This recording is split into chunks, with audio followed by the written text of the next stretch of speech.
महाराज से। हे प्रभु ज्ञानी का दान दो, हम सभी की यही वंदना है। दूर दूर गुण सभी तुम करो, हम सभी की यही अर्चना है।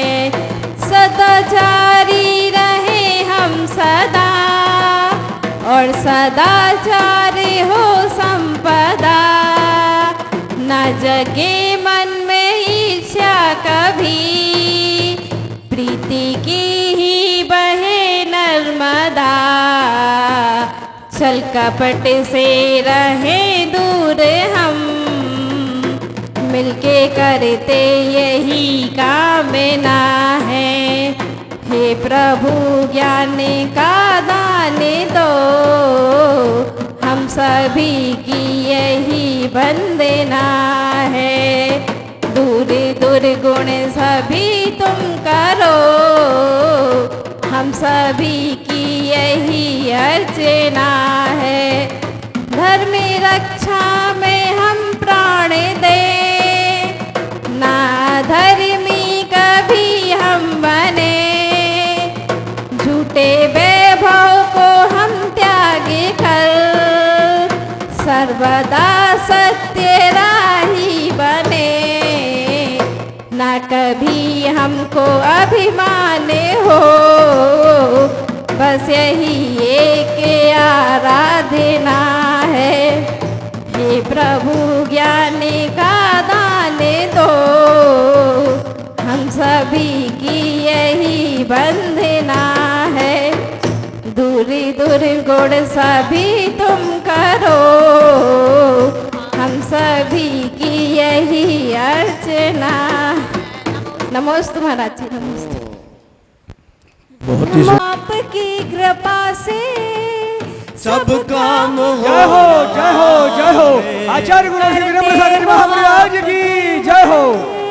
करते हो आप गुरुवर, मेरा नाम हो रहा, दिल भी मिल रही है। हैरान है जमाना, मंजिल भी मिल रही है। करता नहीं मैं कुछ भी, सब काम हो रहा है। करता नहीं मैं कुछ भी, सब काम हो रहा है। गुरु चरणों की धूल हमें जब मिल जाए रे, गुरु चरणों की धूल हमें जब मिल जाए रे। ओ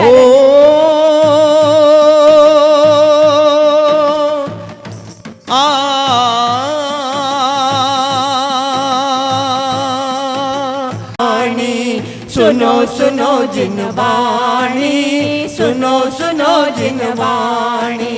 निस भोजन का त्याग करो और पियो छान के पानी कहे जिन वाणी, सुनो सुनो जिन वाणी। और जिन वाणी अमृत रसाल रसिया आओ रे सोनवा।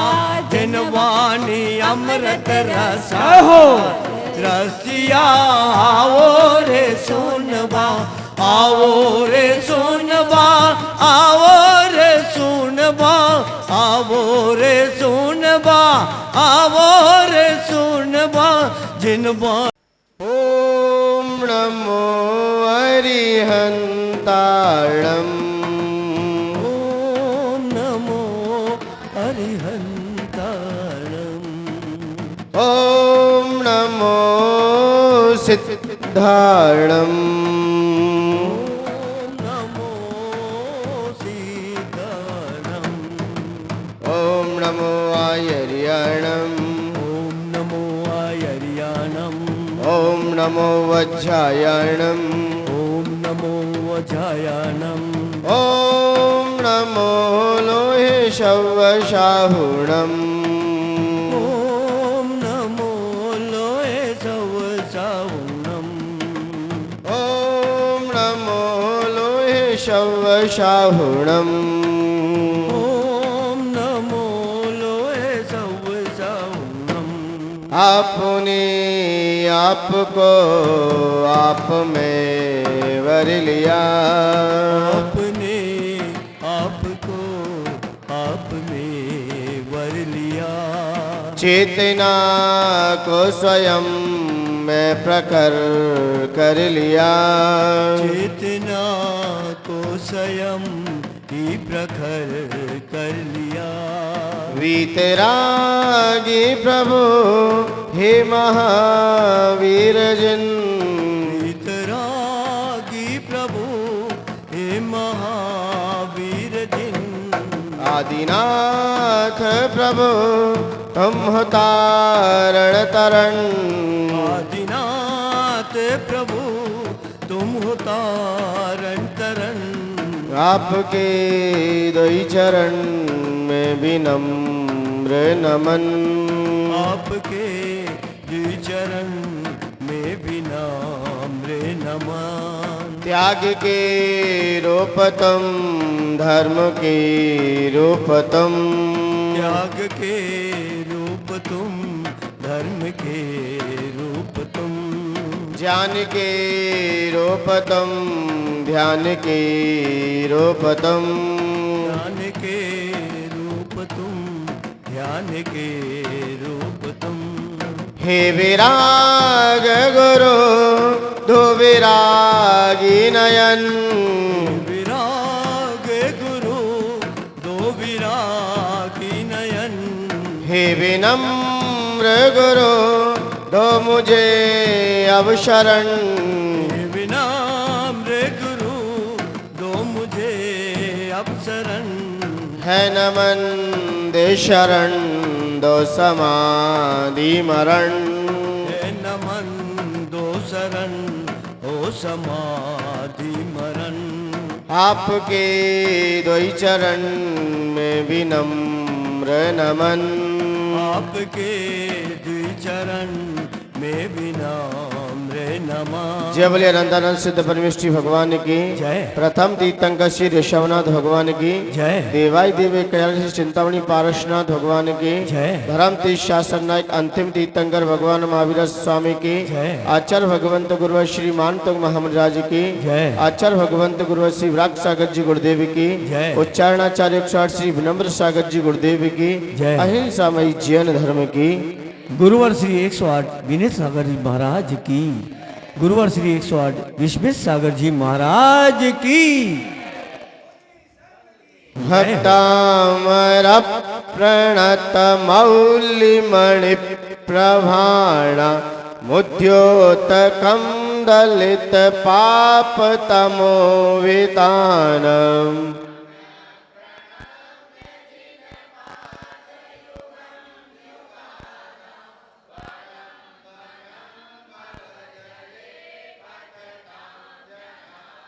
यह संस्तुता शकल वाङ्मय तत्त्वबोधा उद्भूत बुद्धि पटुभि शुरलोकनाथै।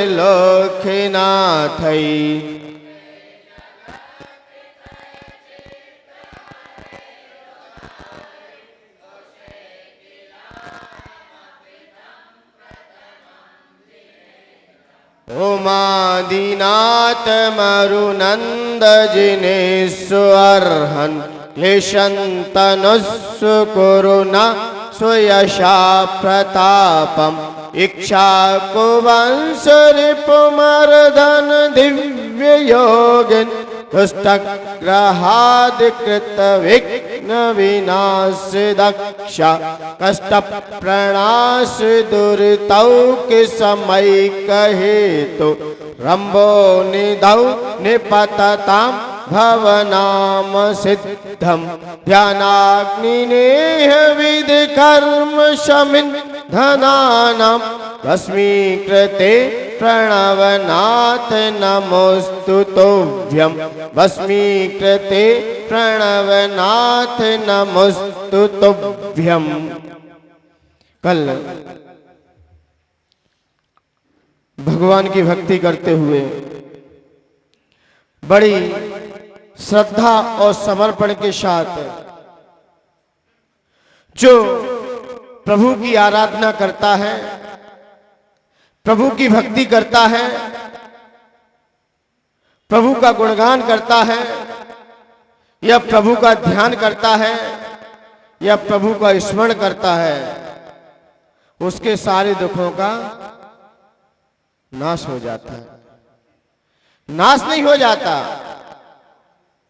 उस भक्त के अंदर सहन शक्ति बढ़ जाती है, दुखों का सामना करने की सहन शक्ति बढ़ जाती है। वह दुख में भी सुख का अनुभव करने लगता है, क्योंकि ज्ञानी व्यक्ति कभी दुखी नहीं होता और अज्ञानी व्यक्ति कभी सुखी नहीं हो सकता, कभी सुखी नहीं हो सकता। दुनिया में देखा है ना, ज्ञान समान न आन जगत में सुख हो कारण, उसके अंदर सहन शक्ति आ जाती है, धैर्यता गंभीरता बढ़ जाती है और दुखों का भी सामना कर जाता है। क्या है उसके अंदर? प्रभु भक्ति है। और फिर भक्ति कैसी भी हो, फिर उसके सामने दुख भी उसे दुख महसूस नहीं होता, यदि भक्ति आपके अंदर है तो। और भक्ति नहीं है तो दुख भी, छोटा सा दुख भी बड़ा पहाड़ लगता है। और भक्ति है आपके अंदर तो फिर अंदर कैसा भी बाहर से दुख आ जाए आपको दुख महसूस नहीं होगा। फिर किसी की भक्ति हो, जब देश के प्रति जवान की भक्ति होती है, जब एक सैनिक जवान के प्रति समर्पित, देश के प्रति समर्पित होता है, तो फिर न सर्दी देखता है, न फिर घर देखता है, न गर्मी देखता है, न सर्दी देखता है, न घर परिवार देखता है। उसके दिलो दिमाग में क्या है? देशभक्ति है। फिर उसे किसी प्रकार का दुख महसूस नहीं होता। चोट भी लग जाएगी फिर भी उसे चोट महसूस नहीं करेगा वो। आपने देखा होगा, आपके यहां पर भी यदि कोई दुकानदार दुकानदारी करता है, ग्राहक क्या क्या कह के चला जाता है कि जैन साहब आप तो मेरी आंखों में मिर्चे झोंके दे रहे हो। और कितनी खोटी खरी कह के सुना के चला जाता है, खरी खोटी कितनी सुना देता है वो। और फिर भी आप, और वैसे कोई कह के देखे तो एक बात सहन ना हो, और ग्राहक कितनी कितनी कह के चला जाता है। वहां क्या भक्ति है? वहां धन की भक्ति है। वहां धन के प्रति आप समर्पित हो, और जिसके प्रति समर्पित हो गए भक्ति तो उसी की निकलेगी। जून के महीने में जब एक दोनों जा रहे थे अपने देव स्थान पर, शादी होके आई और 3 पीस पहने हुए थे और इतनी गर्मी लग रही थी, और फिर भी जून के महीने में क्या वो कपड़ा लगा ले तो उससे छाया रुक जाती है क्या? लेकिन फिर भी जा ही रहे हैं, वो भी दुख सहन कर रहे हैं। वहां कौन सी भक्ति है? वहां कौन सी भक्ति है? वहां भक्ति है कि नहीं?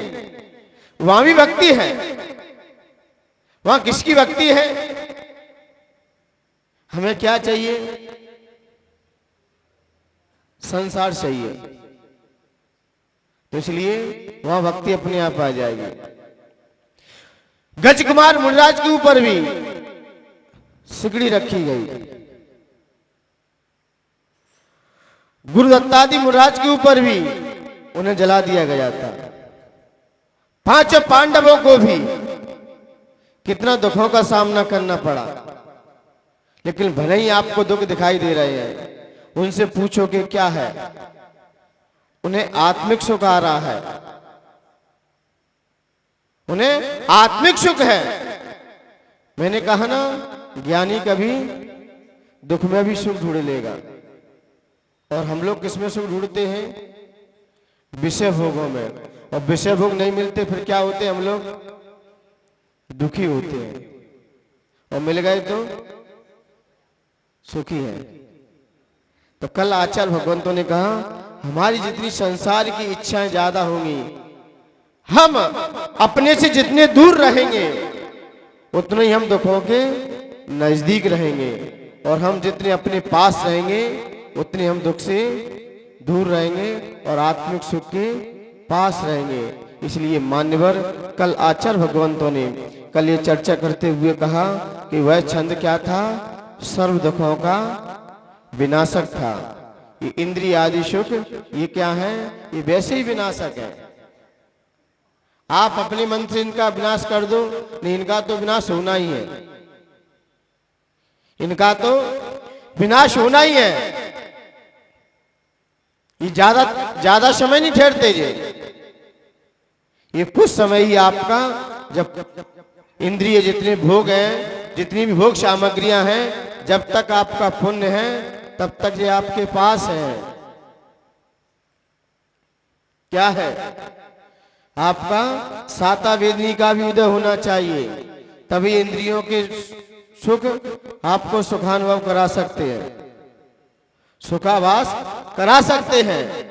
आपका भी शाता का उदय चाहिए। लेकिन मान्यवर यहाँ पर आचार्य भगवंत ने यही चर्चा करते हुए हम लोगों को यही संबोधन दिया कि हम जितने इन दुखों को, इन सारे दुखों का मूल कारण है हमारी अंदर की क्या है? इच्छाएं होना, स्वयं व्यक्ति अपने आप को भूल जाना, पर द्रव्यों के प्रति अपना ममत्व जगा के रखना। इसलिए मान्यवर कल ये चर्चा थी। आइए आज का छंद पढ़ने के लिए तैयार होते हैं।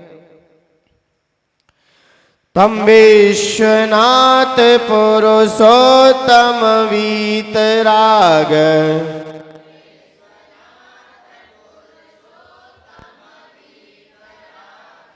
तम विश्वनाथ पुरुषोत्तम वीतराग,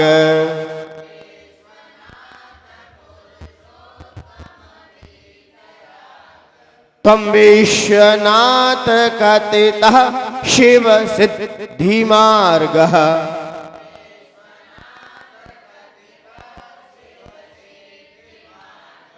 तम विश्वनाथ कथितः शिव सिद्धि मार्गः,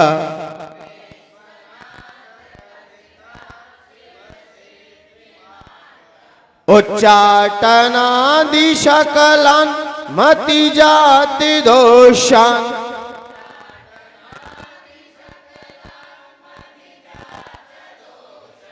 उच्चाटनादि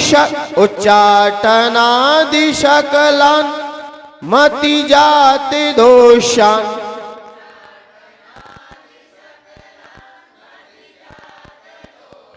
मंत्रस्थिते शपति नाशय देव देव,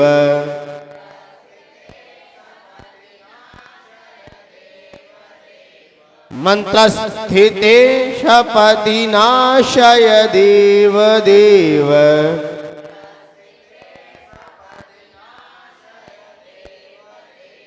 बोलिए एक साथ।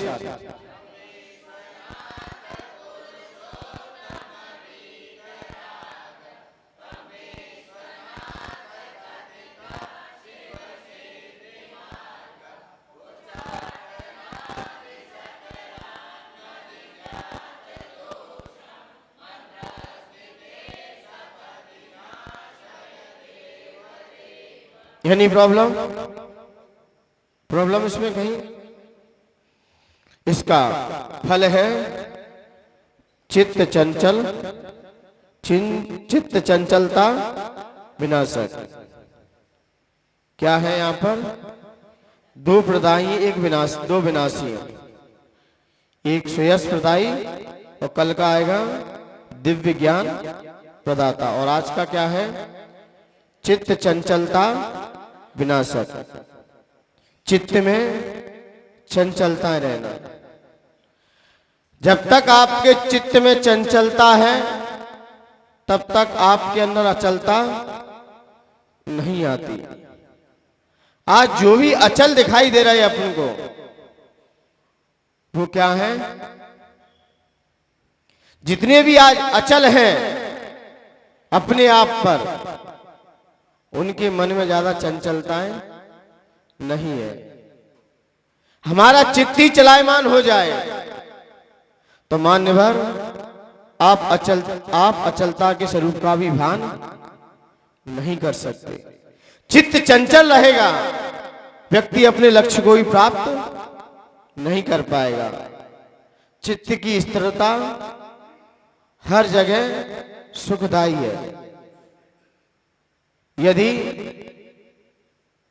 महिला का चित्त चंचल हो तो किचन में काम कर रही हो, या तो रोटी जलेगी, तो वहां पर भी क्या कह दिया है? चित्त को स्थिर रख के काम करो। कहते कि ना, स्थिरता लाओ पहले चित्त में। सुख कहां पर है? हमारा मन स्थिर होते ही सुखों का भंडार हमारे अंदर ही छुपा है। जब तक हमारा चित्त चलायमान रहेगा तब तक हम अपने न स्वभाव को जान सकते हैं, न परमात्मा के स्वरूप को भी जान सकते हैं। चित्त को स्थिरता लाओ। चित्र में स्थिरता आते ही, चित्र में हमारे मन में स्थिरता आते ही हम अपने स्वरूप को भी समझ लेंगे। और हमारे मन में स्थिरता नहीं आई तो मान्यवर आचार्य भगवंत कहते हैं आप अपने लक्ष्य को भी प्राप्त नहीं कर सकते। चित्त में स्थिरता होना चाहिए। विद्यार्थी यदि एग्जाम के अंदर चित्त स्थिर ना करे, विद्यार्थी पढ़ते समय अपना मन स्थिर ना करे, तो विद्या में वह पारंगत नहीं हो सकता। महिलाएं किचन में अपने चित्त स्थिर ना करें तो भोजन बनाने में वो सफल नहीं हो सकती, आहार आदि बनाने में वो सफल नहीं हो सकती। और ड्राइवर अपने मन को स्थिर ना करे तो क्या होगा? जब ड्राइवर अपने मन को स्थिर ना करे, चित्त को स्थिर ना करे, तो फिर क्या होगा? ऐसे ही हमारी ये संसार रूपी गाड़ी है, हम अपने मन को स्थिर ना करें तो हम भी अपने गंतव्य स्थान पर नहीं पहुंच सकते। चित्त की स्थिरता बहुत जरूरी है। किसी भी क्षेत्र हो, आप किसी भी क्षेत्र में रहो, आपके अपने मन को स्थिर तो करना ही पड़ेगा। मन को स्थिर किए बिना व्यक्ति वह कुछ नहीं जान सकता। इसलिए आचार्य भगवंतों ने कहा, कोई भी हो, जितने भी साइंटिस्ट हुए हैं, उन्होंने भी क्या किया है? मन को स्थिर किया है। पहले लक्ष्य को पाने के लिए अपनी पूर्ण शक्ति को एक जगह स्थिर कर दो, लक्ष्य आपके हाथ में रहेगा। एक जगह स्थिर कर दो मन को, क्योंकि पहले मन स्थिर किया जाता है। मन स्थिर होते ही चित्त में नई नई तरंगें निकलना प्रारंभ हो जाएंगी, और फिर वो तरंगें बुद्धि के द्वारा विकास को प्राप्त होंगी। फिर बुद्धि के द्वारा हमारे शरीर से बाहर निकलेंगे। मन स्थिर होते ही चित्त में नई नई तरंगें, नई नई किरणें, नई नई ऊर्जाओं का विकास होता है। और विकास होते होते बुद्धि के माध्यम से वो हमारे शरीर से प्रकट हो जाता है। इसलिए पहले मन को स्थिर करो। मन को स्थिर करते ही आपका चित्त अपने आप थम जाएगा, और वहीं से उस चित्त में कई प्रकार के तरंगें निकलेंगी। क्या निकलेंगी? तरंगें निकलेंगी, और वही तरंगें हमारे बुद्धि के विकास में कार्यकारी हैं। बुद्धि के माध्यम से हमारे साथ कार्य करती हैं। कोई भी कार्य करते पहले मन को स्थिर करो, फिर बुद्धि को लगाओ, फिर बुद्धि से निर्णय करो। तो जो भी आप निर्णय करोगे सही निकल के आएगा। और मन आपका डमाडोल है, मन आपका हिलता हुआ है, मन आपका चलायमान है, आप उस समय जो भी निर्णय करोगे फिसल जाओगे। इसलिए आचार्य भगवंतों ने एक कार्य का करते हुए लिखा कि मन को स्थिर करना है, चित्त को स्थिर करना है, तो कुछ चीजें हमारे जीवन में होना चाहिए। जब भी हमें मन स्थिर करना है, एकांतवास होना चाहिए, एकांत में निवास करना चाहिए, यानी कि वनवासी जैसा जीवन जीना चाहिए। आपका मन स्थिर हो जाएगा। कहते ना, क्या एक सुक्ति कही गई, लड़ाई के लिए 10-20 होना जरूरी है, आप सफल हो गए। भोजन के लिए 4-5 लोगों का होना जरूरी है, अच्छे से भोजन खाएगा, अच्छा आपका पेट भर के भोजन हो जाएगा। एक टाइम भी खाओगे लेकिन आप अब अच्छे से खा लोगे। 4-5 लोग साथ में हो तो फिर सब खप जाता है, और वैसे मुंह बनाएंगे। और 4-5 लोग बैठे हो, आराम से चलता है, और पेट भी अच्छे से भर जाता है। और पढ़ाई के लिए 2 से 2 तो होना ही चाहिए, 2 लोग तो मिनिमम अध्ययन के लिए जरूरी है। 2 लोगों का होना, अधिक हो चलेंगे, भोजन में 4 लोग तो होना जरूरी है। 4 लोग होते हैं, अच्छे से खपता है। और अध्ययन में 2 लोग होना जरूरी है। अकेले अध्ययन करोगे पागल हो जाओगे। इसलिए जब भी अध्ययन करें 2-4 लोग होना चाहिए। अकेले में कोई नहीं, ना कोई किसी को पढ़ाता है, ना पढ़ता, ना पढ़ाने वाले का मन लगेगा, ना पढ़ने वाले का मन लगेगा। 2 तो होना आवश्यक है। 2 होंगे तो डिस्कस भी कर लोगे। आप किस अपेक्षा से बात कह रहे हो, वो किस अपेक्षा से बात कर रहे हैं, क्योंकि एक बात, एक सिक्के के 2 पहलू होते हैं। तो पढ़ने के लिए और ध्यान करने के लिए अब वहां नहीं चाहिए ज्यादा, अब तो एकांतवास चाहिए। क्या चाहिए? देवेंद्र भैया नाम है, क्या नाम है? देवेंद्र भैया, देवेंद्र भैया कहते हैं बस मन स्थिर हो गया, मंत्र सिद्धि अपने आप हो जाएगी। एकांतवास चाहिए। इसलिए जितने भी तीर्थंकरों का उठाओ बैकग्राउंड, जितने भी तीर्थंकर हैं, जितने भी महापुरुष हैं, उनको जब भी ध्यान हुआ है, कब हुआ है? ब्रह्म मुहूर्त में। क्योंकि ब्रह्म मुहूर्त में क्या होता है, सारे भोगी विश्राम करते हैं और सारे योगी जगते हैं।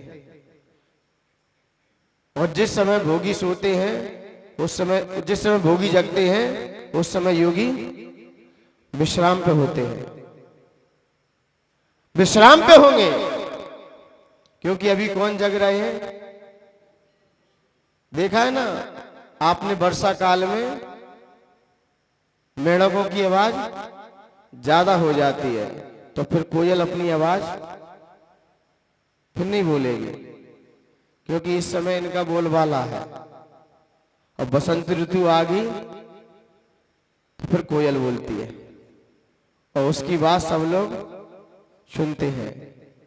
तो एक बात है, क्योंकि उस समय रुद्र काल लग जाता है। 10 के बाद जैसी घड़ी चढ़ी, 10 के 10 तक तो स्माइल टाइम रहता है। यहाँ तो व्यक्ति हंसता खिलखिलाता रहता है। 10 से ऊपर जैसे ही समय खिंचता है तो 11 के बीच फिर एक कौन सा काल, रुद्र काल लग जाता है। इस समय व्यक्ति के अंदर पाप प्रवृत्ति बढ़ जाती है, पापों का प्रकोप इसके दिल दिमाग में छा जाता है। तो योगी कहते हैं अब इनकी बहुलता है, क्योंकि अब ऊर्जा इनकी ज्यादा फैलेगी, क्योंकि हमारी बहुलता कम है। और सुबह होते ही, ब्रह्म मुहूर्त होते ही, कितना ही बड़ा पापी हो, लेकिन जैसे ही ब्रह्म मुहूर्त होगा उस समय उसके पाप करने के भाव नहीं होंगे। 3 से 4 के बीच बज रहे हो, कितना ही बड़ा पापी होगा, वो भी परमात्मा का स्मरण तो कर ही लेगा, क्योंकि इस समय ऊर्जा किसकी है? योगियों की ऊर्जा है। और 12 बजे कोई ध्यान करने बैठे,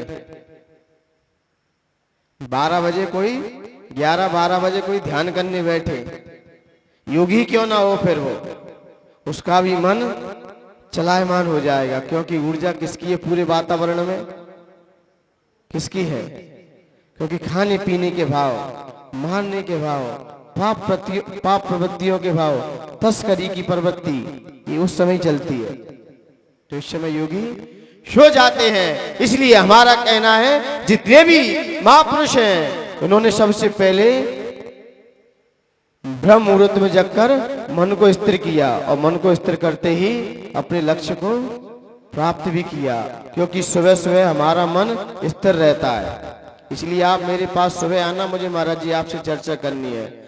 8 बजे के बाद चर्चा होगी, आप स्वयं मुझसे समय नहीं ले सकते। क्यों? इस समय मेरा है।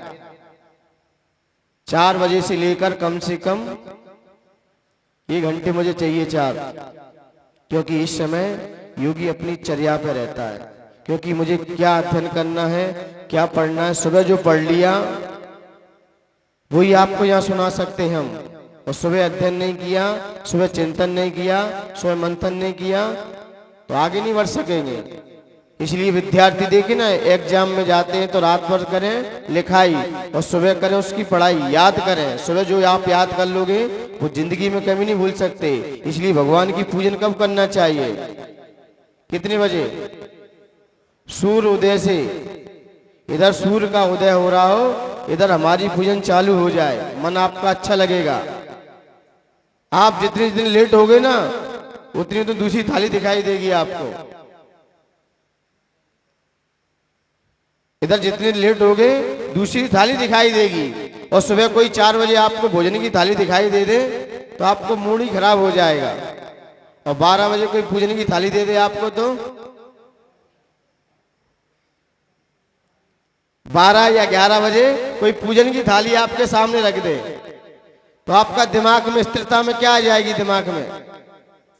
और सुबह 4 या 4:30 बजे के समथिंग कोई भोजन की थाली दे दे आपको, तो क्या होगा मन में? क्या होगा? क्योंकि अभी इसका समय नहीं है। आप जितने मंदिर में, इसलिए आचार्य भगवंतों ने कहा है सबसे पहले उठते ही ब्रह्म मुहूर्त में जितना परमात्मा का आप ध्यान कर लोगे, जितना चिंतन कर लोगे, जितना मंथन कर लोगे, जितना स्मरण कर लोगे, वो आपके साथ है। क्योंकि दोपहर में भगवान का स्मरण नहीं होता, दोपहर में तो कोई दूसरी देवी प्रकट हो जाती है। 12 बजे के बाद दूसरी देवी आएगी, फिर वो अपना प्रकोप दिखाएगी। कौन सी देवी? उस समय आहार के बाद ध्यान नहीं होता, आहार के बाद तो दूसरा ध्यान होता है फिर। क्योंकि मैं सारी स्टेशन से गुजर रहा हूं धीरे-धीरे, और शाम के में दिन भर की जो बातें चर्चा हुई है वही दिमाग में घूमती हैं फिर।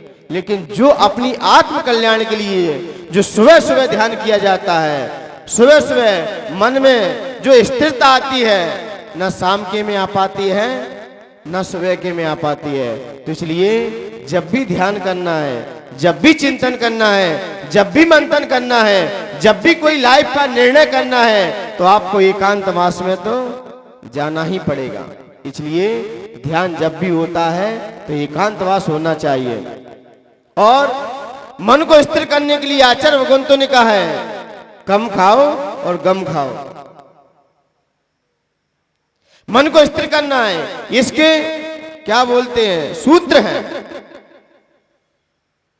कम खाओ और गम खाओ। किसी ने कुछ कह दिया है, कुछ निर्णय मत करो, और भोजन भी कम करो। दोपहर में तो अच्छे से कर लो, लेकिन शाम को क्या करना है? कम करना है। क्योंकि लोग, मैंने कई बार कहा भूख तेज लगे तभी भोजन करो, लेकिन फिर भी कम खाओ। क्योंकि ज्यादा खाने वाले बस सूरत होते हैं, उनकी सूरत भी बिगड़ जाती है। सूरज पे शरीर में तेज भी नहीं रहता, तेज भी घट जाता है।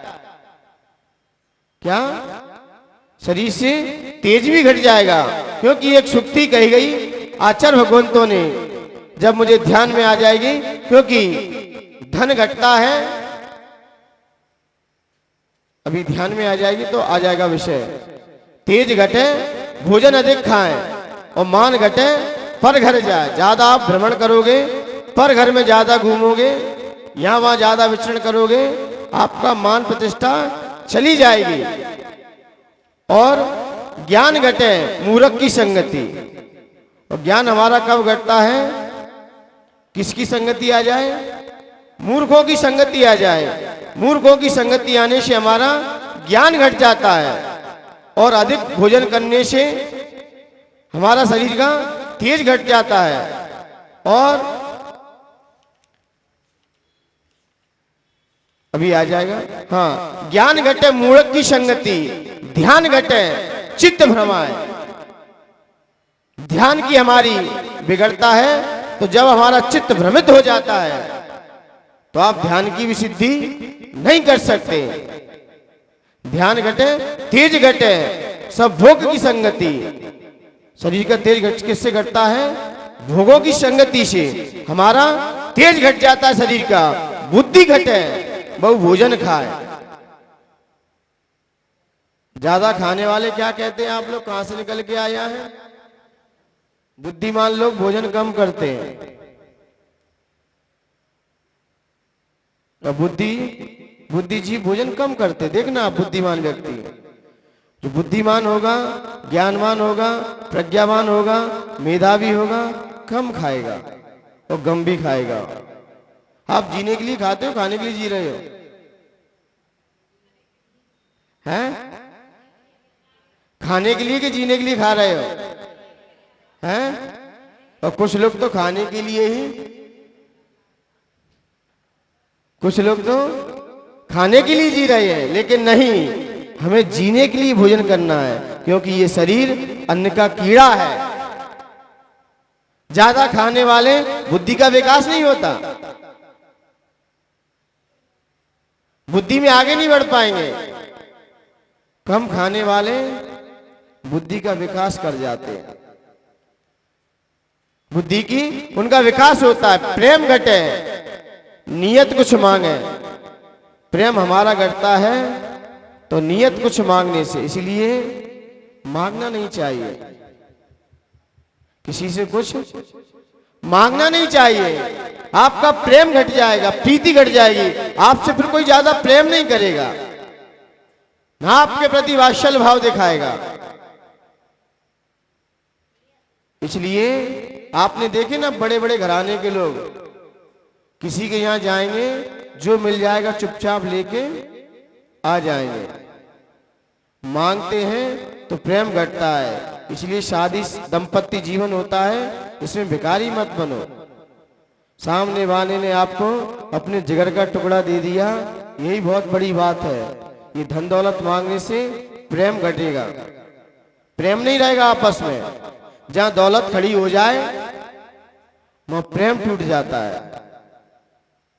इसलिए दौलत मत मांगो, कोई डिमांड नहीं होना चाहिए हमारे जीवन में। जितना मिला है उसमें संतोष धारण करो, लेकिन मांगना है तो किससे मांगे?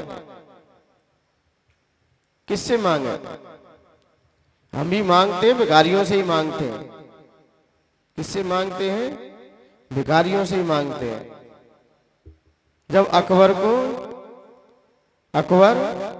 जब रास्ते से अकबर अजमेर का उस समय राज शासन चल रहा था उनका, तो एक दिन वो नगर भ्रमण करने के लिए निकल पड़े। अकबर जब रास्ते से जा रहे थे तो वो रास्ता भूल गए, उन्हें प्यास सताने लगी। क्या सताने लगी? प्यास सता रही है। और जैसे ही प्यास सताई तो वो किसी एक खेत में जब देखा कि किसान काम कर रहा है यहां पर, उसके खेत में जाके पहुंच गए। तो जैसे ही खेत में पहुंचे तो किसान भाई ने कहा, आप कौन हो, कहां से आए हो? क्योंकि उसे नहीं पता कि आप राजशासन हो। तब अकबर ने कहा मुझे प्यास सता रही है, मुझे प्यास लग रही है। तब उस किसान भाई ने कहा मेरे पास पानी भी अभी नहीं है, पानी शाम को आएगा, अभी था वो खत्म हो गया है। लेकिन क्या करता, उसके यहाँ गन्ने पीने की चक्की लगी हुई थी। तो उसने कहा मैं पानी नहीं, मैं आपको जूस पिला सकता हूं। तो उस गन्ने से निकाल के लेके आया, उसे जूस पिलाया। तब उसने सारा वृत्तांत बताया। उसने कहा आप पे कोई संकट आए, आप पे कोई परेशानी आए तो आप मेरे पास आ जाना। कहां पर आ जाना? मेरे पास आ जाना। जब उसने पता दिया कि मैं यहां का राजा हूं, तो एक दिन वो गया शहर में। उसने कहा चलो चलते हैं राजा के पास, और कुछ उसने कहा भी है, जब कोई कहे तो मांगो तो अच्छा है। लेकिन जैसे ही उसने कहा ठीक है, वो गया मिलने के लिए, तो पहरेदारों ने उसे क्या कर दिया, रोक दिया। जैसे श्री कृष्ण के पास कौन मिलने गए, सुदामा, तो किसने रोक दिया, अरे द्वारपालो कन्हैया से कह दो दर पे सुदामा अजीब आ गया है। तो ऐसे ही पहरेदारों ने रोक दिया, आगे नहीं बढ़ने दिया। तब उसने कहा कि राजन को खबर कर दो कि उनका मैं जो किसान भाई आप रास्ता भटक गए थे वो आपके पास मिलने आए हैं। जब अंदर सूचना भेजी तब राजन ने कहा कि उस किसान भाई को आने दीजिए। लेकिन जैसे किसान भाई आगे अंदर गया तो अकबर अपनी नमाज पढ़ रहा था। क्या पढ़ रहा था? अपनी नमाज पढ़ रहा था। मैं कभी कभी विचार करता हूं, चाहे सिख हो, चाहे ईसाई हो, चाहे मुस्लिम हो, इनके कोई भी त्योहार आए ये कभी रोड पे नहीं नाचेंगे।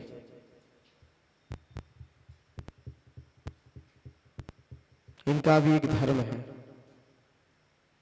ये कभी रोड पे नहीं नाचेंगे। देखना उठा के इतिहास, इनके यहाँ गरबे वरबे नहीं होते।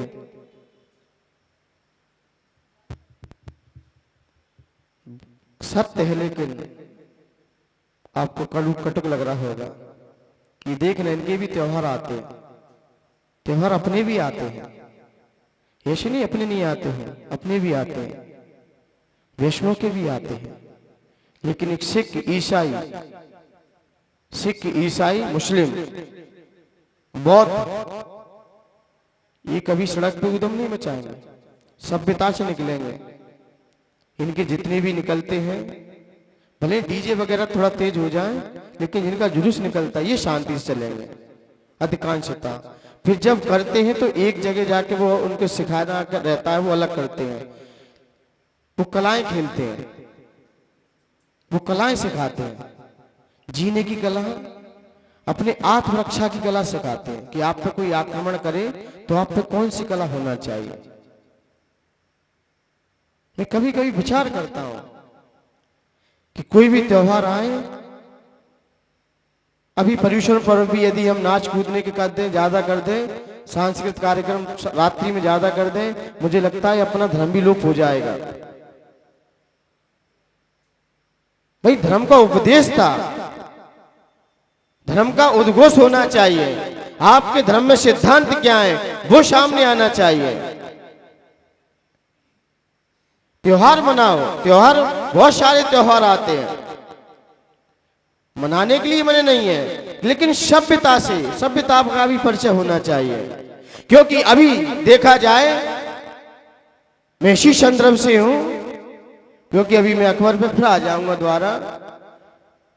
अभी नवरात्रि के दिन कोई विशेष ज्यादा काम नहीं था। उस समय आदिनाथ भगवान को केवल ज्ञान हुआ था। केवल ज्ञान होने के कारण शायद मोक्ष केवल ज्ञान हुआ। भरत चक्रवर्ती 9 दिन तक क्या की उन्होंने, आराधना की, ब्रह्मचर्य व्रत से रहे, ब्रह्मचर्य व्रत से रहे।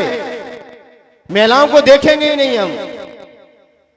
इस समय साधक अपनी साधना पे चले जाते हैं, अपनी शक्तियों को प्रकट करते हैं, अपनी शक्ति साधना प्रकट करते हैं, व्रत से रहते हैं, संयम से रहते हैं, त्याग से रहते हैं, तपस्या से रहते हैं।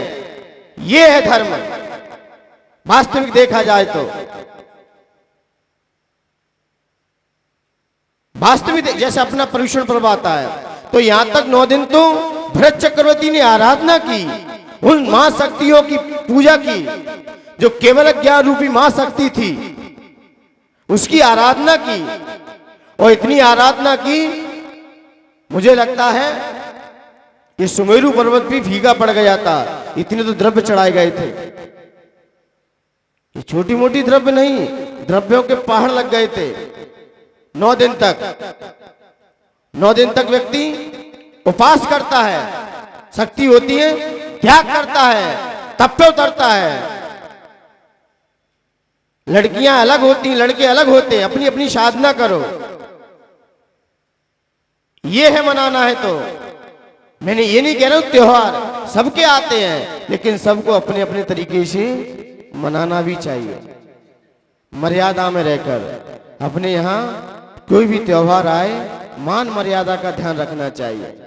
त्योहार में दोष नहीं है, लेकिन त्योहार मनाने का हमने ढंग बदल दिया है।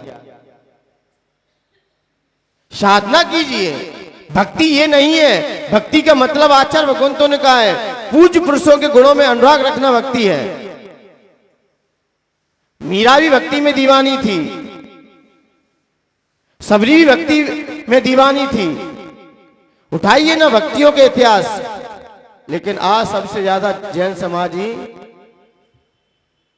कहीं भी इसे सर पटकवा लो, कहीं भी चली जाएगी जी।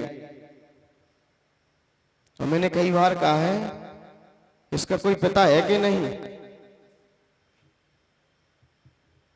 मुस्लिम समाज है, आपके कोई भी त्योहार है, उन्हें नहीं पता कि 10 लक्षण कब है, नवरात्रि कब है। आप मनाओ अपने, वो रहेंगे आपके साथ, लेकिन आपके साथ देखे ना तुमने कभी अपने कोई भी त्योहार आए या वैष्णव के त्योहार आए, अपने त्योहार बड़े उत्साह से मनाते हैं वो। तो इसलिए त्योहार मनाओ, लेकिन मान मर्यादा, त्याग तपस्या से भरे त्योहार है। क्योंकि हमारे जीवन में देखा जाए संप्रदाय अलग है, क्या संप्रदाय अलग है और धर्म अलग है। सभी धर्मों ने अलग अलग उपदेश भी दिया है। ऐसा नहीं कि किसी धर्म ने उपदेश नहीं दिया है, सभी ने अपना अपना उपदेश दिया है। धर्म क्या है? धर्म हमारी बुनियाद है, हमारा स्वभाव है, प्रगति है, शील है, अहिंसा है, और संसार से मुक्त कराता है और सारी दीवारियों को तोड़ता है। वो क्या है? वो धर्म है। और संप्रदाय हमें बंधन में डालती है। संप्रदाय क्या है? हमें बंधन में बांध देंगी, रोक के रख देंगी, और ये बंधन ही संसार का कारण है। मुस्लिम के यहाँ भाईचारा सिखाया गया, आज लगता है उनका भाईचारा भी है कि कहीं भी नहीं। उनके यहाँ मोहब्बत साहब जी हुए, उन्होंने भाईचारा सिखाया सबको, भाईचारे से रहिए। क्रिश्चियन का भी आया, ईसा मसीह प्रेम का उपदेश दे के गए, प्रेम से रहिए। यहाँ पर उनका उठाइए इतिहास, सबको कहा है प्रेम से रहना है, प्रेम के साथ रहना है, और प्रेम से अपना जीवन जीना है। और जैनों ने सिखाया अहिंसा परमो धर्म, अहिंसा नहीं होना चाहिए। क्या नहीं होना चाहिए? खंडवा वालों से उल्टा बोले तो अब सीधे सुनते हैं ना। हिंसा नहीं होना चाहिए, अहिंसा धर्म है। और हम करते क्या हैं? क्या करते हैं? तो इसलिए अहिंसा परमो धर्म आपका ही उपदेश है। लोग कह देंगे कि आपके भगवान महावीर स्वामी का ये सिद्धांत है। 5 सिद्धांत उन्हें दिए हैं, पहले स्वयं जियो, उसके बाद दूसरों को जीने दो। ये आपका उपदेश है। बौद्धों ने कहा सभी जीवों के प्रति करुणा भाव रखो, उन्होंने करुणा का उपदेश दिया। और सनातनियों ने उपदेश दिया, क्या उपदेश दिया? रामचंद्र जी क्या उपदेश दे के गए? मान मर्यादा में रहो। क्या? मान मर्यादा में रहो। द्रौपदी का चीरण हुआ, अब क्या चीरण करें? अब चीरी नहीं है तो हरण क्या करें?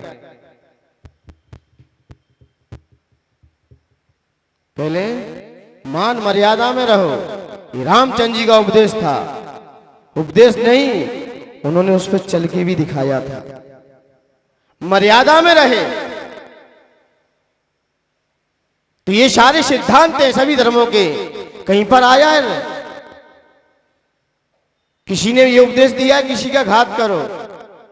कहीं एंजॉय मौज मस्ती का आया है कहीं भी? और हमने धर्म को कहां जोड़ दिया है? कहां जोड़ दिया है? तो इसलिए सबके उपदेशों को देखो, पूर्वजों को देखो पहले। तो इसलिए जब अकबर अपने समय होने पर, एक मुस्लिम संप्रदाय है, समय होने पर अपने ईश्वर से प्रार्थना करती है। प्रार्थना कर रहा था तो जैसे ही वो किसान भाई गया, उसने कहा अब इनसे क्या मांगे हम? उसने पूछा ये क्या कर रहे हैं आपके राजन? बोले ये प्रभु से प्रार्थना कर रहे हैं। बोले प्रार्थना क्यों कर रहे हैं? कि हमारे संसार में जितने भी जीव हैं सब सुखी से रहे, सबके अंदर भाईचारा बना रहे, सबके अंदर प्रेम बना रहे। ये ईश्वर से प्रार्थना कर रहे हैं कि हमारे यहाँ पर कोई दुखी ना रहे। तब उस किसान ने कहा अब इनसे हम क्या मांगे? यही भगवान से मांग रहे हैं, अब इनसे मैं क्या मांगू? ये भी तो एक भिखारी है। तो किसान भाई चला गया। तो भिखारियों से क्या मांगना है?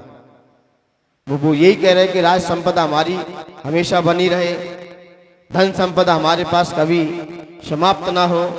जब इनकी अंदर ही इच्छाएं बैठी हैं अभी, अब इनसे हम क्या मांगे?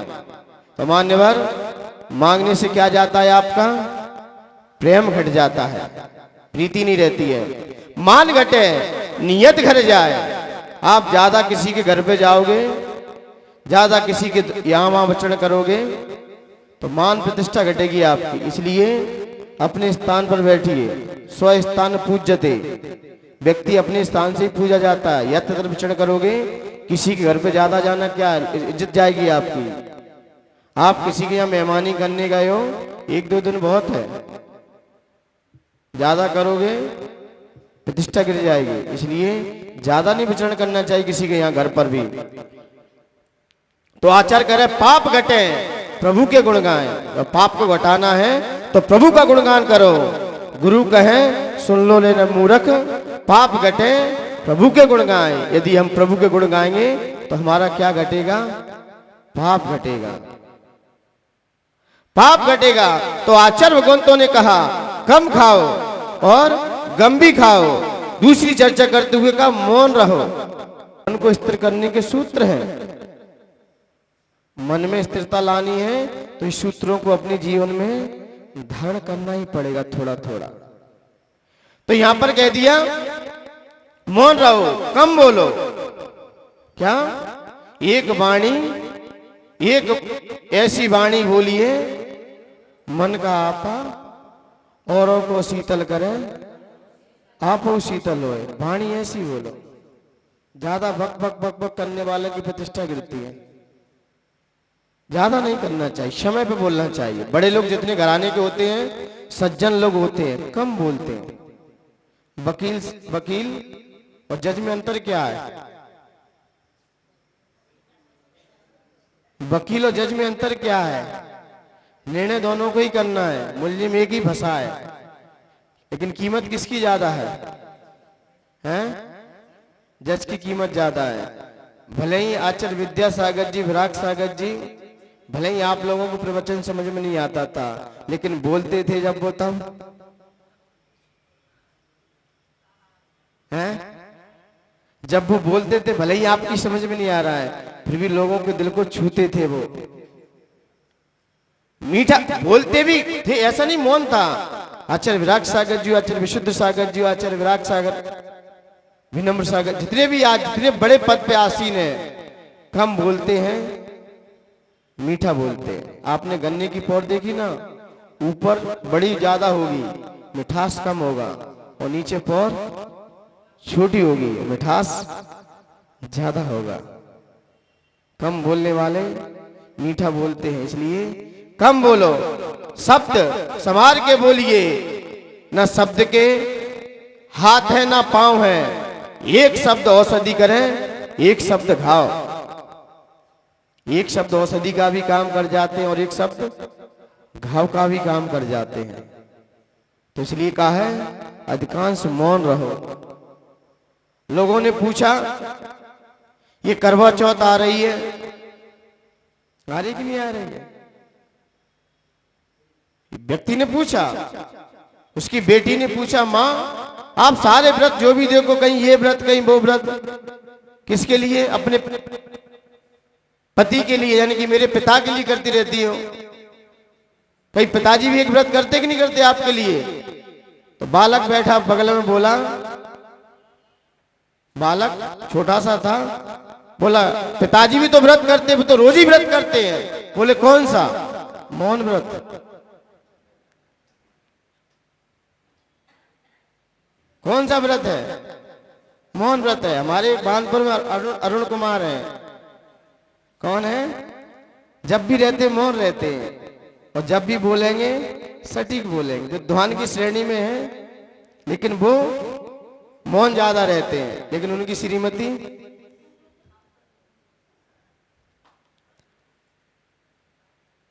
वो बोलते नहीं है और जो चुप नहीं रहते, बस इतना अंतर है।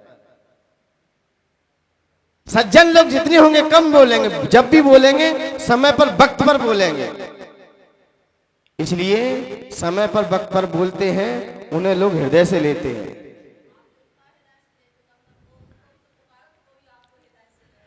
कोई बात नहीं, समय वक्त आ जाएंगे वो भी।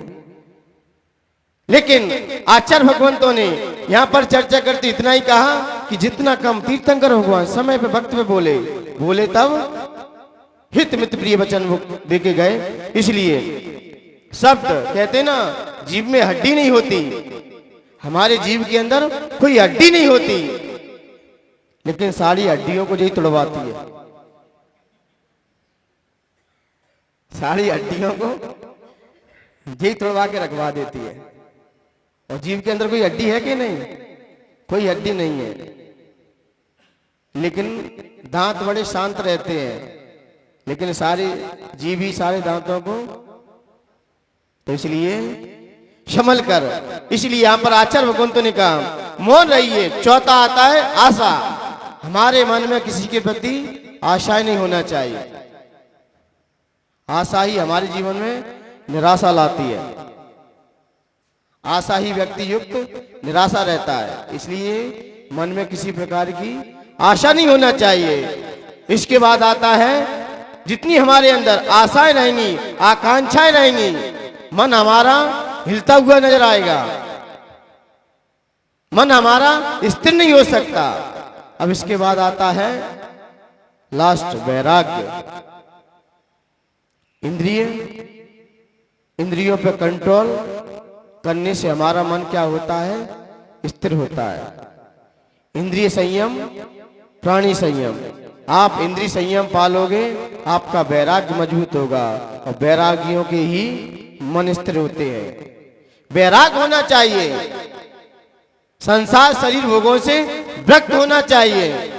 ये वैरागी हमारे अंदर, थोड़ा बहुत वैराग्य जीवन में धारण करना चाहिए। ये वैरागी ही है जो हमारे मन को स्थिर कर सकता है। इसलिए मान्यवर यहाँ पर आचार्य भगवंतों ने ये मन को स्थिर करने के लिए ये हम सभी को क्या दिए हैं? सूत्र दिए हैं। इनके माध्यम से हम अपने मन को स्थिर कर सकते हैं, और मन को स्थिर किए बिना आप अपने लक्ष्य को प्राप्त नहीं कर सकते। आइए इसका जाप है ओम झूम सा सर्व आकर्षय सह झूम ओम। तो यहाँ पर ओम झूम सह सर्व आकर्षय साजूम ओम, साजूम ओम, मतलब इसका अर्थ इतना ही है, ये वाली जाप करने से। आचार्य भगवंत कहते हैं आपकी अकाल मृत्यु रुक जाएगी, अकाल मृत्यु नहीं होगी, क्योंकि ओम पंच परमेष्ठी का सूचक है। क्या है? ओम पंच परमेष्ठी का सूचक है, द्योतक है। इसलिए महामृत्युंजय भी जाप है, ओम ह्रीम अरम झम वम वहा पा आहा मम सर्वा मृत्युंजय कुरु कुरु, ये भी महामृत्युंजय जाप है। इसकी भी जाप करने से आपकी मृत्यु रुक सकती है। क्या मंत्रों की जाप करने से मृत्यु रुक सकती है कि नहीं रुक सकती है? मान्यवर, मंत्र में क्या है? क्या है मंत्र में? शब्द हैं, लेकिन वो शब्द ही जब हमारी श्रद्धा मजबूत हो, आस्था मजबूत हो, तो मंत्र भी अपना प्रभाव दिखा सकता है, क्योंकि आपका नाम ही है जो मृत्यु को भी जीत लेते हैं। और कोई अपने पढ़ा ना 23वें छंद में कि भगवान क्या पढ़ा, तो माम अनंति मुनिहा परमम पुमांस मादित्य वर्णमलम तमसा परस्तात त्वमेव शम्मे गुपलब्ध जयंती मृत्युंजय। क्या कहा? त्वामाम अनंति मुनिहा परमं पुमांस मादित्य वर्णमलम तमसा परस्तात त्वमेव शम्मे गुपलब्ध जयंती नान्या शिवा शिव पदस्य मुनीन्द्र पंथा। अन्य कोई दूसरा रास्ता नहीं है जो मृत्यु को जीत ले, एक आपका नाम ही है। जो आपका नाम स्मरण करते हैं वो मृत्यु को भी जीत लेते हैं, मृत्यु पर भी विजय प्राप्त कर लेते हैं, मृत्यु को भी जीत लेते हैं। बस आपका स्मरण आना चाहिए।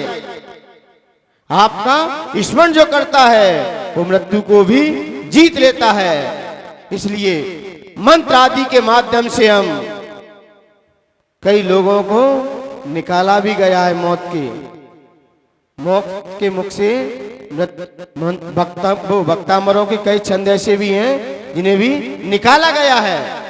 कई हैं जिन्होंने मंत्र की साधना की, वो मृत्यु को भी जीत गए। इसलिए यहाँ पर वह मां मृत्युंजयी मंत्र है, मृत्यु को जीतने वाला। आइए इसका अर्थ समझते हैं। अर्थ बहुत सरल है। तम विश्वनाथ, तम आप क्या हो? विश्व किसके नाथ हो? विश्व के नाथ हो, पुरुषोत्तम। और आप क्या हो? पुरुषों में उत्तम हो। क्या हो? पुरुषों में उत्तम हो, पुरुषोत्तम। वीतराग। और आप क्या हो? वीतरागी हो। आप क्या हो?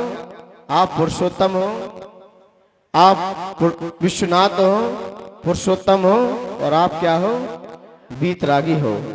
तम विश्वनाथ, हे विश्वनाथ, कथिता शिव सिद्धि मार्ग है। और जो आपका कथन करता है, जो आपको कहा सिद्धि मार्ग है, और आपका मार्ग ही कल्याणकारी मार्ग है। आपका कथिता कहा है और आपने ही कहा, आपने कल्याणकारी मार्ग को कहा है। और आपने कौन से मार्ग को कहा है? यहाँ पर कल्याणकारी मार्ग को आपने ही कहा है। उच्चाटन आदि, उच्चाटन आदि का मतलब टोटके आदि। ये क्या है?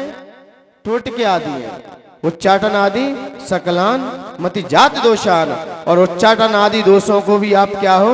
उच्चाटन आदि दोष जो किसी भक्त के मध्य में उत्पन्न हो जाते हैं, मंतस्ते शपति नाशय देव देव है। और आप उनको भी क्या कर देते हो?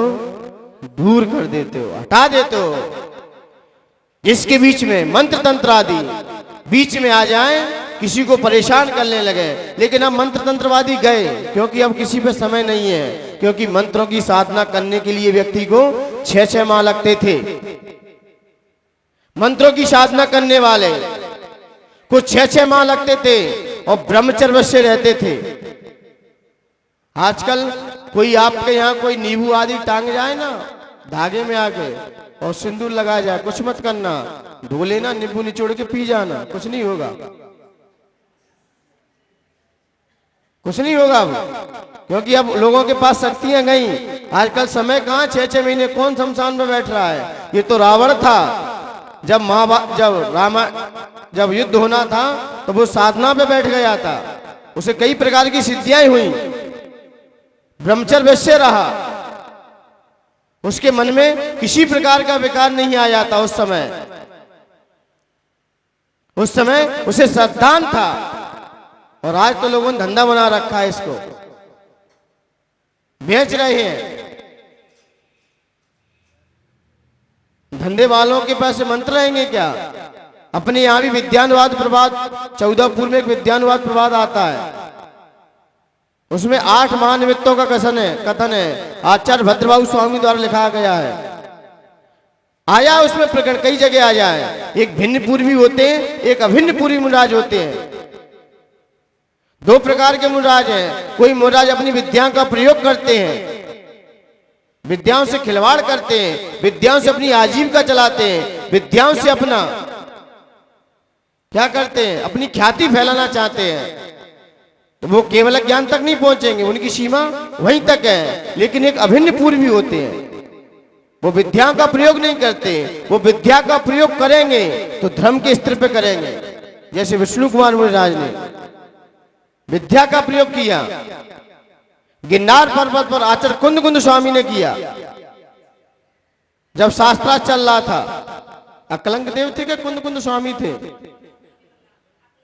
अकलंक लिंग तो वो तो भाग गए थे, बौद्धों से था, जो गिरनार पर बहस हुई थी। हैं? कुंद आचार्य का ही प्रमाण आता है। कुंद स्वामी ने किया क्या? विद्या का प्रयोग थी, विद्याएं क्या कहते हैं, लब्धि तो है, लेकिन उपयोग कहां करना ये हमारी समझदारी है। एक मुनिराज थे, कहां की घटना, उज्जैन की या अजमेर की घटना है, अजमेर की। अच्छी उन पे साधना थी, सारे मंत्रवादियों को बुलाया गया, सारे मंत्रवादी पधारे, लेकिन जैनों का बोलवाला वाला उस समय बहुत था, उस समय, क्योंकि भट्टारों की गद्दियां थी, सोने की विधि है बनाने की समय साल ग्रंथ में, सारी विद्याएं अपने पास। लेकिन उन मुनिराज को जब उस सभा में बुलाया गया कि आपको दिल्ली पधारना है, बोले कब?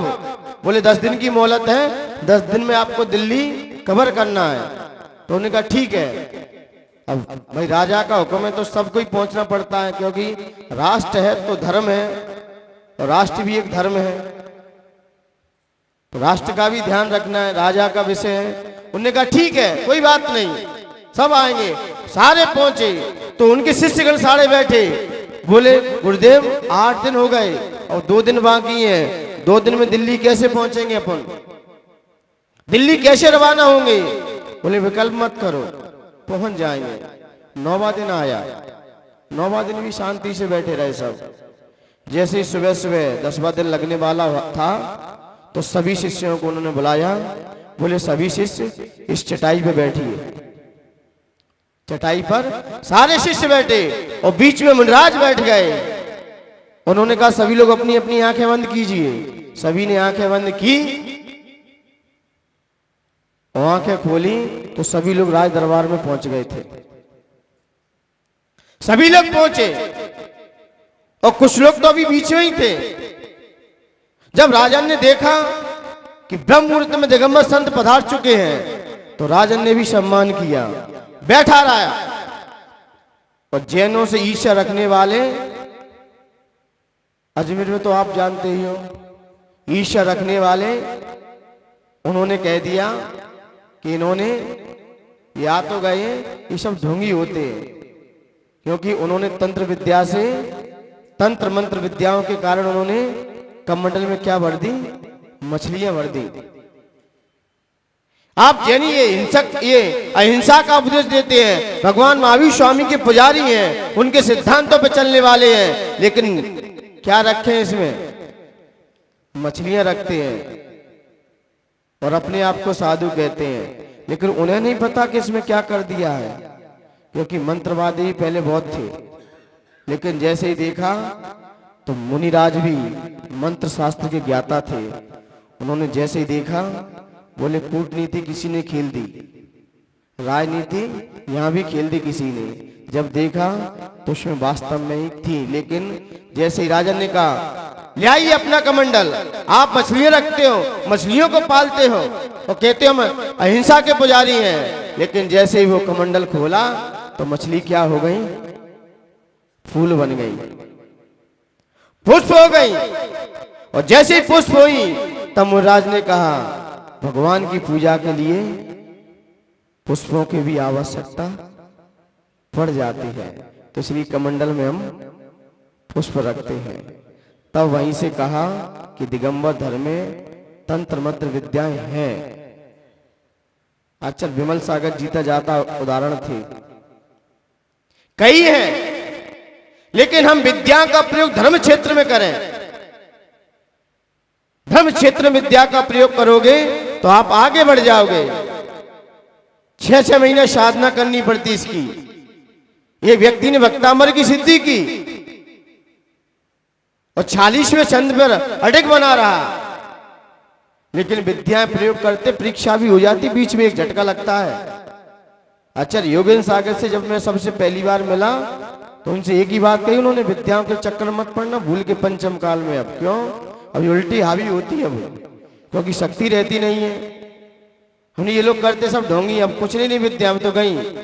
जब विद्याएं होने थी, किसी को बुखार आ जाए, किसी को कोई पीड़ा हो जाए, तो रामचंद्र जी क्या पागल थे क्या? जब लक्ष्मण को शक्ति लगी तो किसको भेजा, किसको भेजा? हनुमान जी क्या लेके आए? क्या रामचंद्र जी के अंदर वो भगवान स्वयं भगवान थे, छाया सम्यक लिए थे अपने हाथ में। फिर उन्होंने क्यों भेजा हनुमान जी को?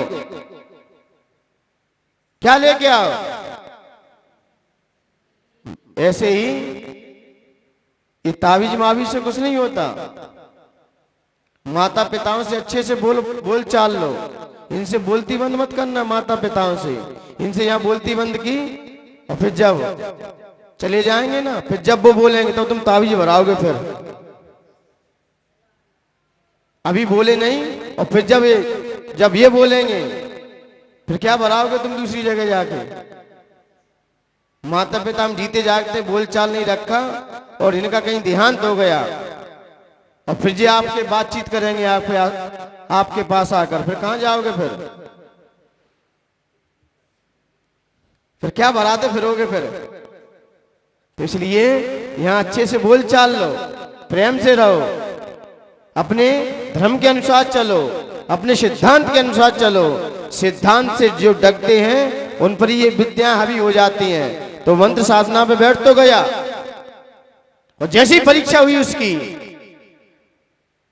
तो उसको लग रहा था कि मेरे नाक में क्या जा रहा है, सांप जा रहा है।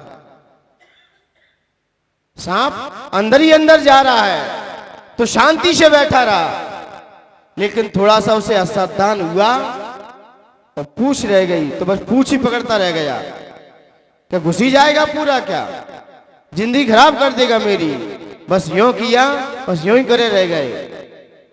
इसलिए विद्या सिद्ध होने के बाद लास्ट में परीक्षा होती, झटका लगता है। आपने देखा ना, कोई बंदूक चलाता है तो एक पीछे से क्या लगेगा, एक झटका लगता है। आपने चलाई हो तो, मैं नहीं कहने चलाना, वो तो मैं एक उदाहरण दे रहा हूं, क्योंकि मैंने एक बार क्या करूं, मजबूरी में फंस गए थे हम, मजबूरी में फंस गए। कुछ नहीं, एक घटना थी, मैं किसान भाइयों के साथ आपस में खेलते खेलते शाम को जो सरसों होती है ना, उधर सरसों गेहूं ज्यादा होते चैत के महीने में, तो रखाने के लिए, क्योंकि जेल सी रहती, लोग आग लगा देते हैं, किसान कुछ होते आपस में एक दूसरे से, तो रात्रि में उसे रखाने के लिए हम लोग रात्रि में 4-5 बच्चे गए। माँ क्या रखी थी, 4-5 बच्चे गए, मूंगफली आदि ले गए, वो खेलते खालते सब वहीं रहेंगे, रात्रि में वहीं सोएंगे। तो उनके चाचा जो किसान थे, उनके किसान भाई वो ट्रैक्टर लेके आए थे रात्रि में। वो देखते बच्चे कर क्या रहे हैं, सो रहे हैं कि सबके कुछ रखा रहे हैं। तो सामने से उनके चाचा आ रहे थे रात्रि में, मुझे नहीं पता ना, उन्होंने खबर दी कि मैं रात्रि में आऊंगा। आ तो नहीं रहे थे, लेकिन सामने ही ट्रैक्टर आ रहा है और इधर ही आ रहा है। तो फिर लोगों ने कहा क्या करें, उन्हें कुछ मत करो, फायरिंग करो, अब तो सीधी जो होगा देखेंगे सुबह।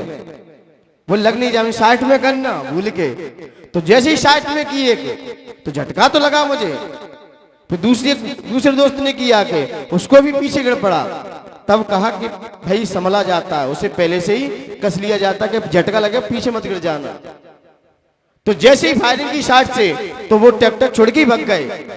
और सुबह उठा लेंगे ट्रैक्टर हम, नहीं ये तो सुबह जैसे ही पता चला तो जैसे ही उनके चाचा आए, बोले तुम लोग बहुत बंदूक चलाते हो, किसने चलाई रात में, कौन कौन थे? तब मैंने कहा मुझे क्या पता, रिक्शा क्यों ले रात्रि में, मुझे जरूर पता है कि आप आ रहे हो, या आप सूचना देते या आप मुझसे कहते कि रात्रि में आ सकता हूं, ध्यान रखना। आपने कुछ कहा एकदम आए तो मुझे क्या पता, फिर मैं अपनी बुद्धि का प्रयोग करूंगा। फिर किसके लिए रखेंगे, और सामने ही आ जाएगा तभी करेंगे, आप पहले ही छोड़ो। तो ये तो बुद्धि की परीक्षा होती है उस समय। तो तब झटका लगा। ऐसे कोई विद्या सिद्ध करते हैं, एक बहुत झटका लगता है बीच में। जो सत्य पे चलते हैं, सिद्धियां होने के पहले एक परीक्षा हो जाएगी, और आप परीक्षा में पास हो गए तो सिद्धियां आपके पास रहेंगी। इसलिए अब वो गए जमाने, अब कोई नहीं करता है सिद्धियां। अब तो सिर्फ अधिकांश देखा जाए धंधे बना रखे, और धर्म धन से नहीं, श्रद्धा से चलता है, आस्था से चलता है, भक्ति से चलता है। इसलिए यहाँ पर उच्चाटन आदि रोधक, ये सारा जितने भी, फिर भी कोई उच्चाटन आदि आप पे कोई कर दे, कहते कि दवाई नहीं लग रही है, मकान को हमारे किसी ने बांध दिया है, हमारे घर को किसी ने बांध दिया है, हमारे परिवार को किसी ने बांध के रखा है, कोई बरकत नहीं हो पाती है, तो एक ही इसका उपाय है, सिर्फ एक ही उपाय इसका।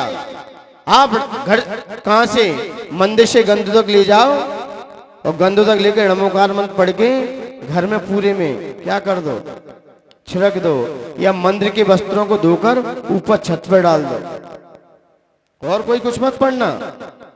इसलिए कहा है घर में हर व्यक्ति को मंदिर में अभिषेक करना अनिवार्य है। क्यों? क्योंकि मंदिर के कपड़े ऊपर डले रहेंगे तो कोई भूत भी अंतर प्रवेश नहीं कर सकते, क्योंकि जान जाएंगे ये भी देवादिदेव वीतराग भगवान का कोई भक्त का घर है। तो भक्त के घर पर कोई जिनेंद्र भगवान का भक्त वहां उदम नहीं मचाते, इसलिए वहीं पर आते हैं। जो भूतों की पूजा कौन करते हैं? जो भूतनाथ को छोड़ देते हैं। 10वें छंद में क्या कहा? आप भूतनाथ हो, तो इसलिए आप भूतनाथ की आराधना कीजिए, भूतनाथ की सेवा कीजिए, सारे भूत भग जाएंगे, और हम अपने परमात्मा को छोड़ देते हैं, और फिर दूसरों के किसमें, किसी भी त्योहार में संयोजक होते हैं तो कृत कार्य अनुमोदना। इसलिए हमें किसी भी धर्म में क्या कहा गया, कितनी वेश्याओं का सेवन करने में पाप लगता है। हम किसी भी संप्रदाय में घुसते हैं क्योंकि यहाँ वीतरागता की पूजा है, और हम हीरे को छोड़कर 20वें छंद में क्या कहा? तो इसलिए आप अपने धर्म पर अटक रहिए, कोई परेशान नहीं करता है। ये परीक्षा है, थोड़ा धैर्य रखिए। आप अपने महामंत्र पर स्मरण कीजिए। एक भूरा पंडित जी, भूरामल पंडित जी थे। आगे चल के कौन बने वो हैं? आचार्य ज्ञान सागर जी, विद्यासागर जी गुरु थे। भूरामल जी जब ट्रेन में यात्रा कर रहे थे, मैंने घटना सुनी थी, किसी ने मुझे रास्ते में चल रहे, जब वो रास्ते में सफर कर रहे थे तो एक तांत्रिक घुसा आया ट्रेन में। कौन? तांत्रिक घुसा आया। उसने अपना इतना प्रकोप फैलाया, सारी सवारियां भग गई सब, इतना उसने प्रकोप मचाया, लेकिन भूरा मल्ली शांति से बैठे रहे। जितने भी देखे ना दंगल में, जितने भी जाते ना ज्यादा उचकते हैं, और जो पहलवान होगा वो गंभीर बैठा रहेगा, वो नहीं उचकेगा ज्यादा, और जो कमजोर होता है ना वो ज्यादा उचकता है, वो भुदकता ज्यादा है। देखा ना तुम, जिसपे कुछ होता नहीं कोई ज्यादा चो चो चो चो करता है, जो होने वाला वो शांति से देखेगा। तुम करो कितना करोगे, वो तो जान जाएगा तुम हो क्या, कितनी हो तुम पता है, तो सब जान जाएगा। काले कपड़े पहन के और फिर वेशभूषा और आ गया, सारे भग गए। तो उसने जैसे ही कहा कि आपने अभी तक सीट नहीं छोड़ी, आपको भय नहीं लगा? बोले मुझे किसका भय, आप अपना काम करो। और फिर बहसबाजी होगी आपस में। तो बहसबाजी होने के कारण जब उसने मरणोच्चाटन ऐसा कोई मंत्र का उसने लेकर उसने भूरामल जी पर अपना प्रकोप फेंकने का प्रयास किया, थोड़ा आवाज तो हो गया, क्योंकि वो भी उस समय के विद्वान की श्रेणी में थे। वो प्रखंड विद्वान थे और धर्म को लेकर ही कोई क्रियाएं करते थे। वो धर्म में कोई समझौता नहीं करते थे, चाहे आप प्रतिष्ठा कराओ चाहे ना कराओ। आजकल तो जैसा देश वैसा भेष बना लेते हैं, आगम भी छोड़ देते हैं। भगवान की प्रतिष्ठा करने जाते हैं, आगम में क्या लिखा है उसका भी लोप कर देते हैं। लेकिन भूरामल जी ये थे, आगम में जैसा लिखा होगा वैसी प्रतिष्ठाएं होंगी। उनके द्वारा की गई प्रतिष्ठाएं उच्च शिखर पे थी। लेकिन अब जो पंडित जी हैं, इनका ये नहीं पता चलता कब इनका देहांत हो गया, अकस्मात चले गए कई पंडित जी तो। और भूरामल जी समाधि से मरण करके गए। इससे पता चलता है कि इनके अंदर कितनी विशुद्धि होगी, कितने परिणामों को विशुद्ध थे। लेकिन ट्रेन में जैसे ही बैठे तो उसने जैसे ही वशीकरण मंत्र फेंका इनके ऊपर, तो भूरामल जी कुछ नहीं कर रहे थे, बस पंच परमेष्ठी मंत्र का स्मरण कर रहे थे। और पंच परमेष्ठी मंत्र का स्मरण करते करते वो ध्यानस्थ हो गए और ये भी अपनी विद्याएं फेंक रहे थे। लेकिन तांत्रिक जैसे ही अंदर गया, ट्रेन में रहते ना डिब्बे, तो जैसे ही गया और जाते ही वहीं उसका देहांत हो गया। तो जैसे ही उस ट्रेन के डिब्बे को खोला गया, बोले इनका कैसे मरण हो गया? क्योंकि मरणोच्चाटन ऐसा मंत्र होता है, फिर या तो किसी को मार के आएगा और उसकी शक्ति पावर रही तो आपको निपटाएगा, फिर तो वापस किसी के तो प्राण लेगा। फिर वो ये मंत्र विद्याएं बहुत हावी होती हैं। वो क्या बोलते, वो क्या फेंकी जाती पहले, वो मूठ भी किसी मारने के उद्देश्य से जाती थी। और वहां शक्ति यदि पावर हो गया तो वापस आके आपको ही निपटाएगी फिर वो। तो इसलिए मंत्र के साथ कभी खिलवाड़ ना करें। इसलिए किसी भी मंत्र की जाप करनी है, गुरु महाराज से जरूर पूछ लें।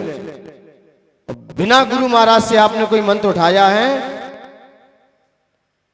तो डिफीट खा सकते हो। पंच परमेष्ठी मंत्र का स्मरण करोगे तो कोई दिक्कत नहीं है। इसलिए भूरामल जी पंच परमेष्ठी मंत्र का स्मरण करते रहे।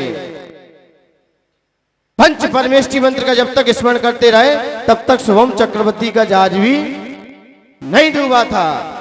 और जैसे ही श्रद्धा हटा, इसलिए आप अपने पंच परमेष्ठी पर स्मरण करो। ये नहीं गंगा गए गंगादास और जमुना गए, जहां जाके वहां पटक दिया जाके सर।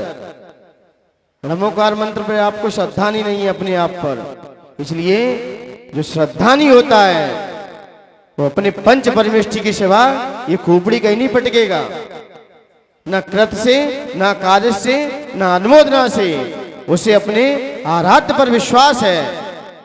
इसलिए जो अपने आराध्य पर विश्वास रखते हैं उन्हें अपनी मंजिल भी मिल जाती है। इसलिए यहाँ कहा गया कि भगवान आप कल पता चल जाएगा कौन से माह में कौन सी जाप देना चाहिए, कौन से वार से कोई जाप देना चाहिए, उसका भी एक फल लगाता है। ये नहीं कि कभी उठाओ मंत्र देने लगो, उसकी भी एक जाप है। तो यहाँ पर क्या गया, हे भगवान आप विश्व के ना तो मोक्ष व सिद्धि के मार्ग को आपने ही कहा है और दूसरों के द्वारा जो मंत्र तंत्र आदि सभी दोषों को आप अपनी आत्मा में स्थिर रहकर सभी का नाश कर देते हो। आपको सिद्धि करनी है तो आत्मा की सिद्धि करो। इसलिए यहाँ पर आचार्य भगवंत ने ये मंत्र तंत्र आदि सभी दोषों को आप नाश करने वाले हैं। उच्चाटन आदि सारे दोष हैं, उन सारे दोषों को आप निकाल कर उसे आत्म सिद्धि का मार्ग दिखा देते हो। इन अन्य सिद्धियों से बचाकर उसे आत्म सिद्धि दिखा देते हो। तो यहाँ पर आचार्य भगवंत ने ये चर्चा करते हुए कहा, प्यारे आदिनाथ भगवान करें गुरुमान तुंग गुणगान, जिन्हें नित्य धोके हमारी है। भक्तामर स्त्रोत की महिमा सबसे न्यारी है, कि मोरी सुन लियो हृदय में गुण लियो। हे प्रभु विश्वनाथ पुरुषोत्तम बीतराग गुणधारी, मोक्ष सिद्ध पद बतलाते तुम पापाचार निवारी। मंत्र तंत्र उच्चाटन आदि सारे दोष मिटाओ, आत्म मंत्र में स्थित रह के सुखमय शीघ्र बनाओ। देवों के हो देव करे हम चरणों की नित्य सेव, तुम्ही से आस हमारी है। भक्तामर स्त्रोत की महिमा सबसे न्यारी है, कि मोरी सुन लियो हृदय में गुण लियो। हे प्रभु तुम विश्वनाथ रागी हो, मोक्ष पद सबको बताते धर्मधारी हो। मंत्र में रम कर हमारे दोष मिटाओ, दुष्ट मंत्रों को मिटाकर सुख दिलवाओ। सब देवों के देव तुम्ही हो पुरुषोत्तम पुरुषोत्तम, आदिनाथ गुरुमान तुंग को करो नमन। हो विनम्र भक्तांबर गाऊं, मैं पावन आदिनाथ गुरुमान तुंग को करूं नमन। जय बोले आदिनाथ भगवान की जय। जय बोले आचार्य मान तुंग महामन राज की जय। आचार्य विनम्र सागर जी गुरुदेव की जय।